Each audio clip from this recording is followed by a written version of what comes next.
Your life, your freedom is this moment. So connect your life to the now, because here we all are master disciples.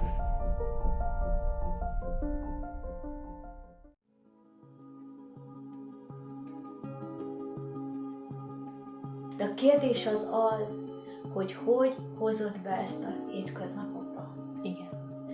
És ez az a része a tanításnak, amiért nem győzök soha elég hálásnak lenni. Zárd be ezt a távolságot úgymond a világi hétköznapi élet és a felismerésed között.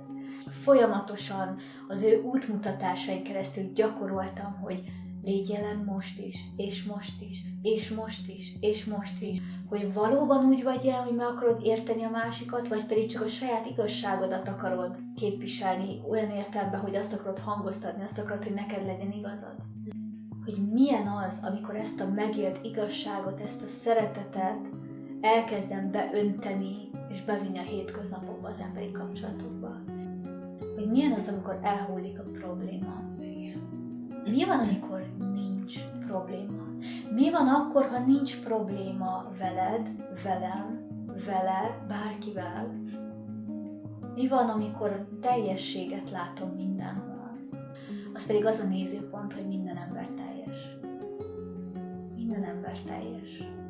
Így, ahogy van. Akkor is, amikor nem tud róla, hogy minden rendben van, hogy szeretve vagy, hogy teljes vagy, hogy béke van, és hogy ez a legnagyobb igazság és a legjobb igazság. Hello everyone, welcome to the next interview of the Master Disciples. My guest today is my beloved friend Divya Csetverikov, who is known as the Soul Whisperer. Thank you very much for accepting to come to this interview, to this conversation, so that we can share with the world where you stand today, what you do in the world these days, and what you want to share with us. What is your calling? And in all of this existential chaos of life, what did the Master's guidance, what did the Master's pointings give to you? And how did it change? How did it shift your life and your work? I cannot say anything less when I talk about my masters that they saved me from death.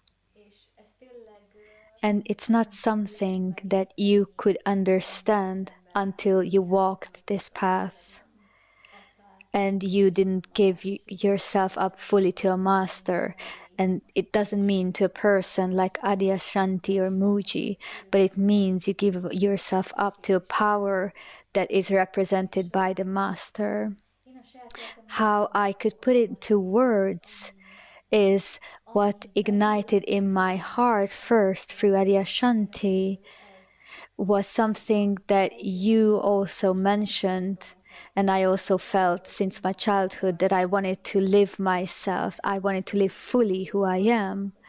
But in that specifically something else comes, is the love for truth.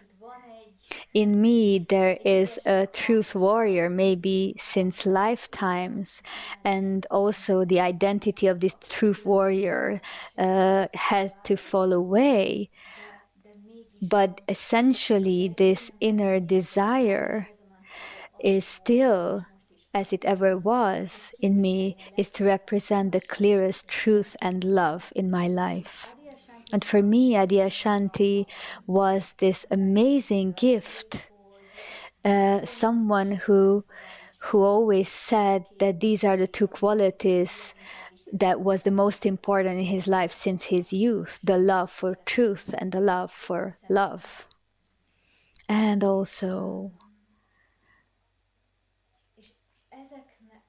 when one really feels called not just to recognize these qualities, but to really live with this question: what does it mean to recognize truth, to recognize love?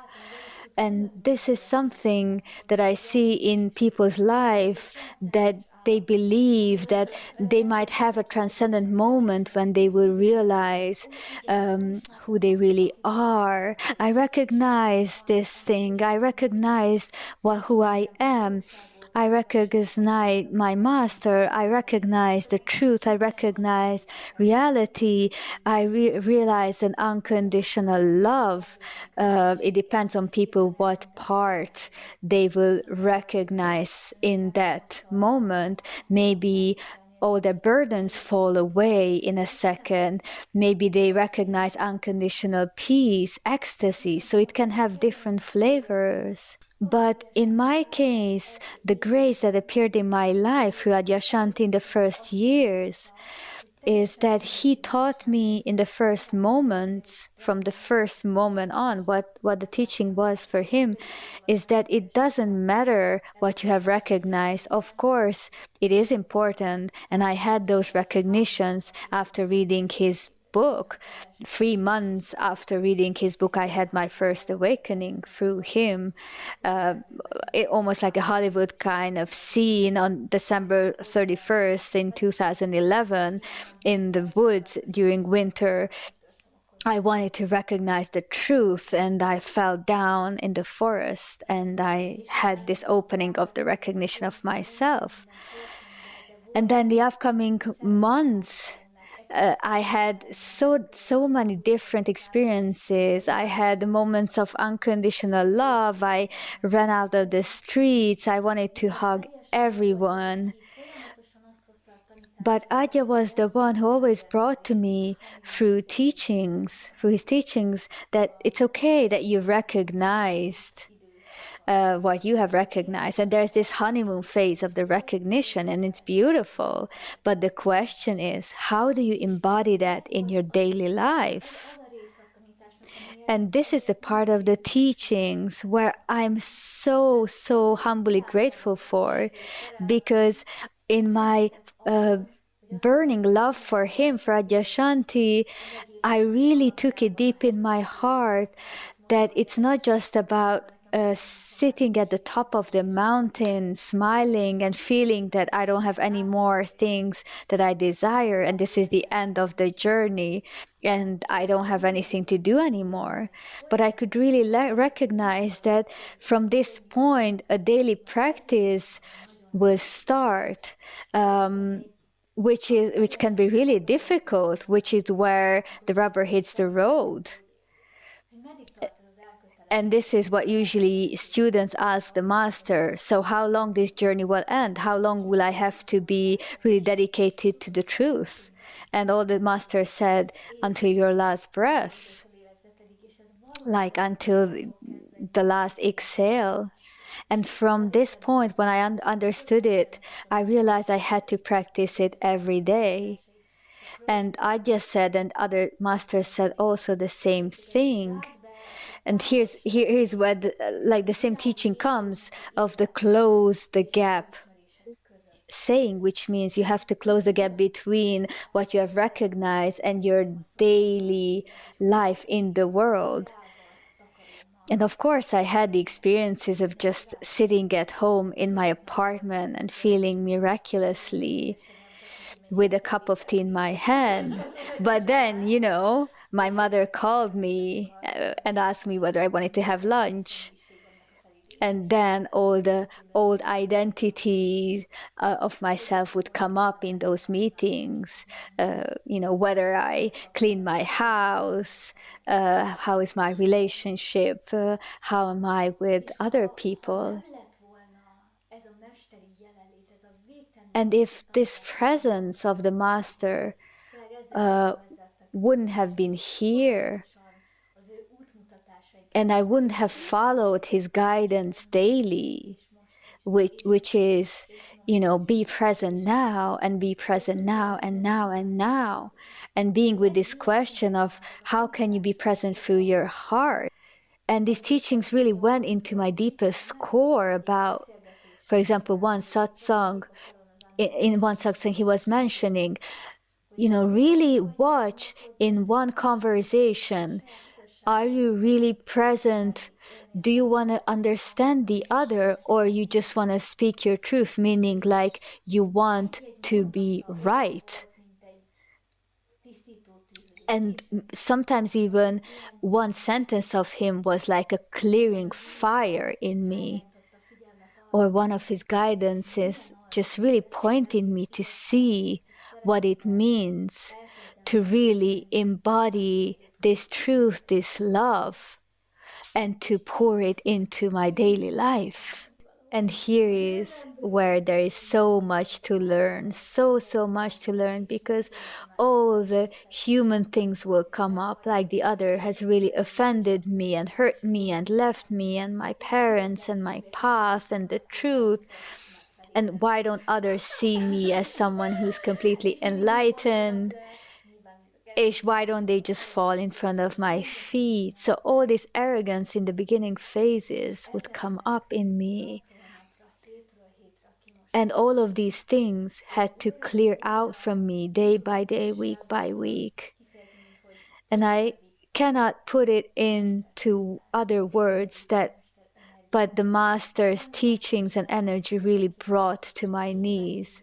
And for weeks, for months, for years, it would really mirror me back all of my arrogance with love, not judgment. The biggest gift of a master is that in the process of transformation that happened in me, the master was mirroring me back how I could find the middle way where I wasn't too lenient with my human side, but maybe it was more of the mind's amazing arrogance that it can have. So mind can really shape shift and make an identity that says, oh, now I know, now I'm enlightened, now I can really give knowledge to the muggles. And the masters could really hold that presence for me to show that I shouldn't be lenient too much with that part of the mind, to be really cutting that down and to really say no to that, which can be sometimes really, really hard, because coming from identity that was negative, low self-confidence, I'm small, I'm ugly, and then space opens and now a positive identity comes that says, oh, I'm so wise, I'm so beautiful, I'm so knowledgeable now. And to really let go of that also was really, really hard. But then at other times, I would lean into the other side where I would become too harsh. I would be too judgmental. I would say, oh, I'm too much in the ego. I'm too arrogant. I'm not clean enough. But then I would suffocate my human part, and then it wasn't good either. So now I really had to find the middle way, which was really important on my road. And I had to learn on my road what it means to really find love and compassion for myself, which can really cut away these human negative parts, but also accept these parts that we will never be perfect in a human way. And through all of these experiences, that would flow into my work. And I would speak about that a bit in terms of my colleagues. We have to see that when we work with people, even if we're a psychologist or we are an alternative healer, when somebody comes to ask for therapy, we are taught to see a person as a problem. We need to see their problem and we need to help them to fix that problem. But from that, the mind can really make up an identity, a personality that whoever we see, we start to see them as a problem, not just in a therapeutic way, but in life. I see someone and I see them, and the first things I start to see is like, oh, I see that they have problems with their mother. I see they have low self-confidence. I see this, I see this. So now the person will start to become as a problem matrix. And then I can really sit there as someone superior to them and can show them how can they come out of this problem matrix as they are. But I can do that because I learned how to make them see it, and I can make them recognize it. But what was really touching and shocking for me in my work is when I realized through my own journey what it means when problem falls away. What does it mean when there's no problem? What does it mean when there's no problem with you, with me, with them, with anyone? What does it mean when I see wholeness everywhere? Really, in a way, like I had experiences where I would fall down in the middle of the street, I would see a cigarette bunch and I would take it up and I would look at it and I would see it as perfect. But when learning to be a therapist, they don't teach you that. So when my first insights came, and I was with my masters for years abroad, after a while I could feel that maybe I will never be able to work as a therapist anymore because I don't see anymore that someone needs me or someone has a problem. I don't see that anymore. So I started to feel that maybe my job here is done.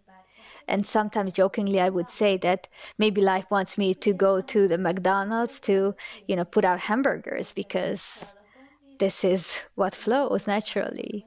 But then later on, still people would start coming to me. And still to this day, I don't know why people come to me, how they find me. But they would still come. And I remember one of my first sessions that I had after a long pause was with a girl who had a kind of terminal cancer disease, and she would sit in front of me with this problem, and I would laugh with her, and I wasn't laughing at her, but I was looking at her and I would see that there's no problem with her, there was no problem with cancer, there was no problem with her life.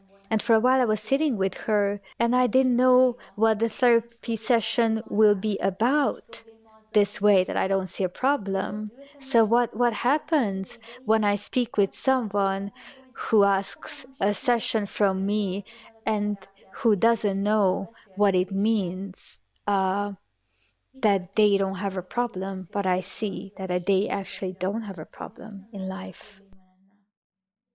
And so what happened then? How did your work shift, or did you finish your work? So what happened, which is interesting, you have to know that when someone comes to ask for help, there is a process of how you ask them, how you talk. So what started to happen is someone would come, they would tell their problem, and nothing would appear in me. And sometimes I would just sit in silence for minutes, and there was a complete silence, a complete not knowing in me.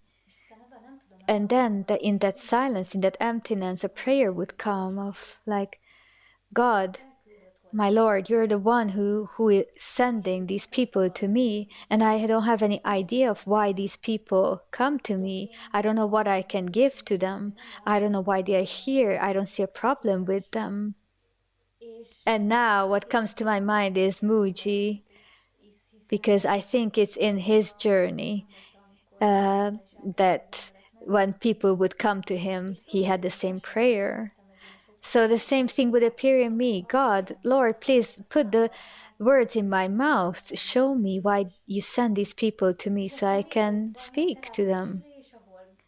So then a therapy session would happen, and there would be crying, and there would be laughing, and there would be challenging, experiencing. And then in the case of this girl I was talking about, months later, she would tell me that there's no more cancer. And then I would experience that there was nothing inside of me anymore that would say, oh, yeah, of course, that's natural that this happened because I am so great. There was only this silent feeling of, I don't know why it happened with this girl, but this is amazing. And from then on, it was a daily and monthly practice that people would come to me, and I would always come into that not knowing place of this I don't see any problem place, and there was just this prayer inside of me. Please, God, help me to help others. Help me to make meaning out of them being here. And this was one of the biggest teachings out of life, because it always required another viewpoint from me. Maybe someone would need just a hug from me. Maybe someone would need to feel that they're loved. Maybe someone would need to feel that everything is okay with them. Maybe I would ask someone to lay down and I would put my hand on them. Maybe we were talking about false belief and unraveling that. And through that, something would come and ease would come in their life. So my masters gifted me something that me, through therapy session and through learning as a therapist, wouldn't have been able to bring, is that every person is whole. Every person is whole the way they are, even when they don't know that, even when they didn't have an awakening experience, even when they come to me that with the feeling that they have thousands of problems. It doesn't matter. My job was and always will be to really show people, and that is what resonates with me, is that I want to show people that when they look at me, they see that I look back at them as someone who's whole. And this is not like an overly positive picture of how perfect they are as a human, but this essential perfection that they have inside, that if they can recognize that essence, then it's so much more easier to face oneself, to face the challenges, of your own personalities or life circumstances with. There's so much more space then to really see in this space of love and peace, to feel held, and in that you can really face your challenges in a way that there won't be such a weight in it. And when you're still in the person, everything that is painful can be so painful, and everything that is challenging can be so challenging. But my master's gift to me was that they looked at me as someone who's whole, and in that wholeness I could let go of all the seeming problems I had. And this is my calling, to give it back to people, to embody my master's gift through me, so that other people can experience, even if it's just for 2 hours, that everything is perfect, everything is fine, there's love, there's peace, you're whole, and that this is the biggest truth.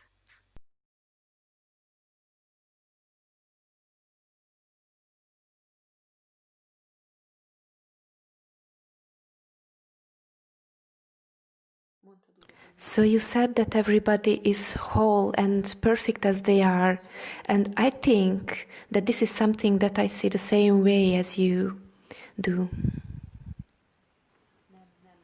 I cannot look at people the same way as I saw them before, and this is not something that I have to focus upon, not something that I have to kind of keep practicing that someone is not perfect or perfect, but I cannot really find all these perceptions that I used to have before.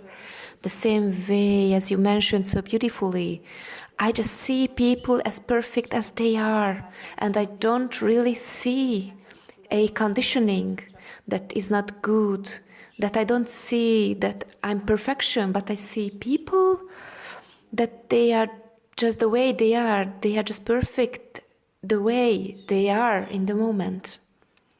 And in that, what's interesting is that I don't even find the words, but everything becomes more beautiful and more soft.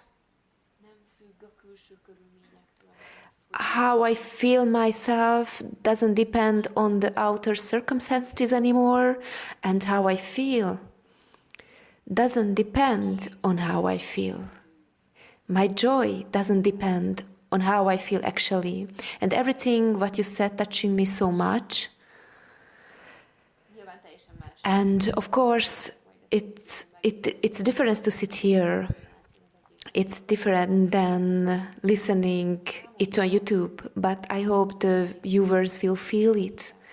So for me, the whole teaching, if I want to point really boil it down, for me it's about how it shows up in the human relations. So this whole embracing, holding and warm, loving, unconditional acceptance and love that really doesn't have an aim. This is just existence that accepts everything as the part of itself, but even that is too much words, because it's not just an attitude, it's just a beingness, existence. This is how it happens. And it's so much gratitude to feel that with others, that there is no really others.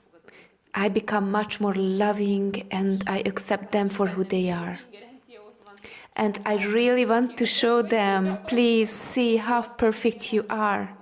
Can you see how I see you? Can you see how I see you? That you are perfect as you are, and don't say that you are not.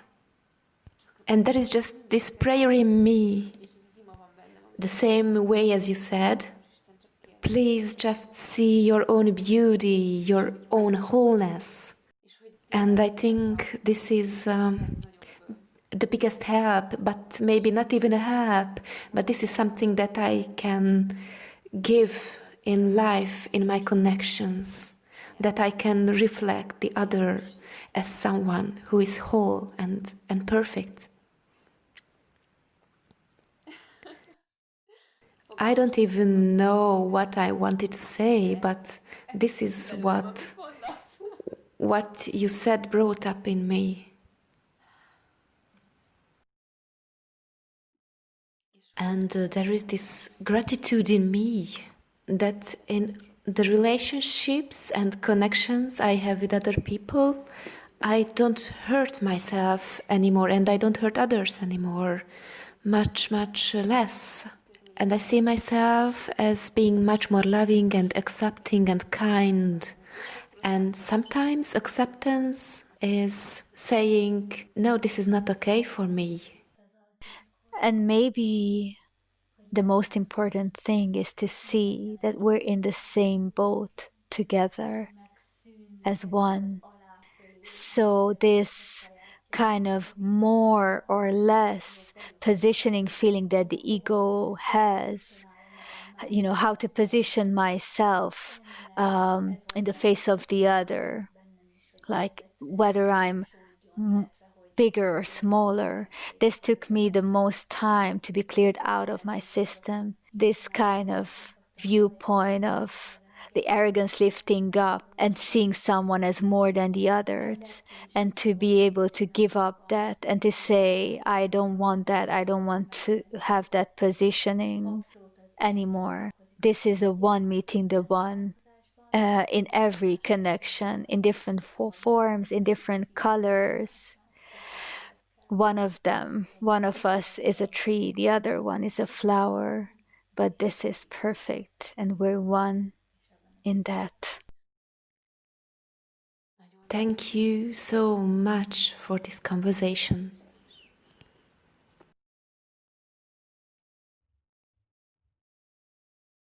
And I wish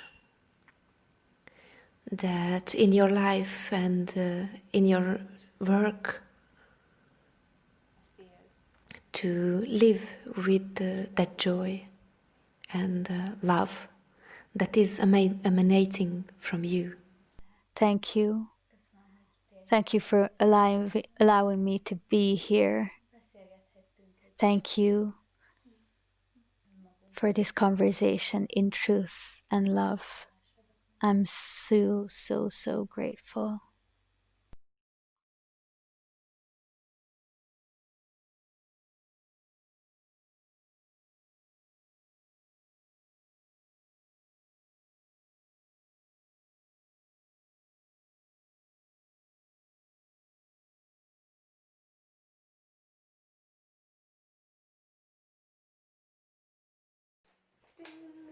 Elindultunk. Forog. Elnézést kérek, hol van itt az óra? Hibáztam, bocsánat. A lámpa. Pillanat. És most valahogy úgy könnyebb.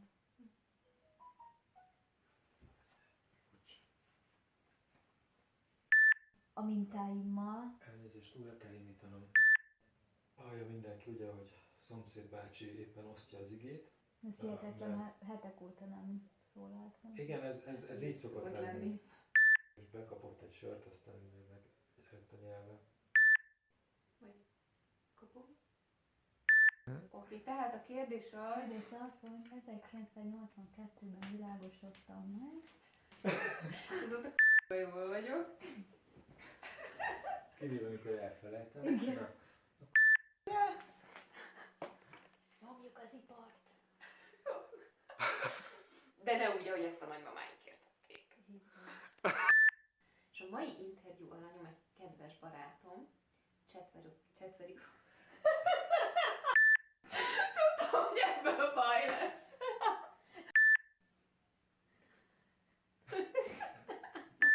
Na még egyszer. Ebben benne az élettörténetem. Zori, mi van? Hogy hívnak? újra indítom, mert túl sok olyan valamit ki kéne vágni. The Master. A Master's Disciple. Megint elrontottam. Majd a végén felmondom szerintem a kezdést, jó? Joyfulness. Nem tudom, miről beszéltem. Aztán tudod, majd lesz valami.